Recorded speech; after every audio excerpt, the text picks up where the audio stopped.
Hapit na matapos ang gitukod nga molecular laboratory o swab testing booth sa kapulisan. Nahimutang kini sa Camp Sotero Kabahog ning Dakbayan, Sugbo.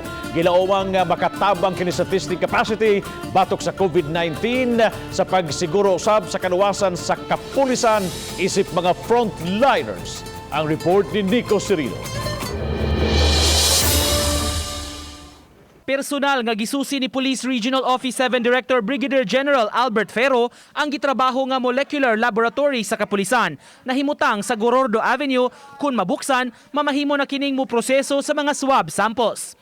May upat ka mga swab test booths nga gi-construct alang sa sayon nga pagkuha sa sample. Pinaagi niini, layo sab sa risgo nga mataptan ang health worker nga mikuha sa sample.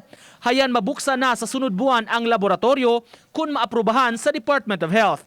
At least our PNP here in Region 7 can now have a fast testing. And if our policemen that are on the streets, that are guarding our citizenry, are COVID-free, rest assured that they will be more efficient. Mo-hire og mga medical technologists ang PRO7 aron muman sa pasilidad. Gibutyag ni Ferro, andam si Department of Health pathologist Dr. Mary Jean Loreche nga muduma sa pasilidad. Volunteered to be the servicing pathologist for this laboratory. So mas madali na. And then this will be the billeting area of our molecular lab personnel.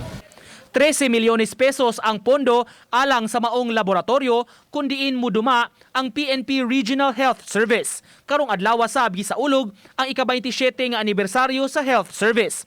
Gihimo ang yano nga kalihukan ug kasaulugan gitambungan sa mga police officials ug kadagkuan sa DOH-7. Gi-highlight sa kalihukan ang mahinungdanon nga tahas sa mga PNP health workers taliwa niining panahon sa pandemya.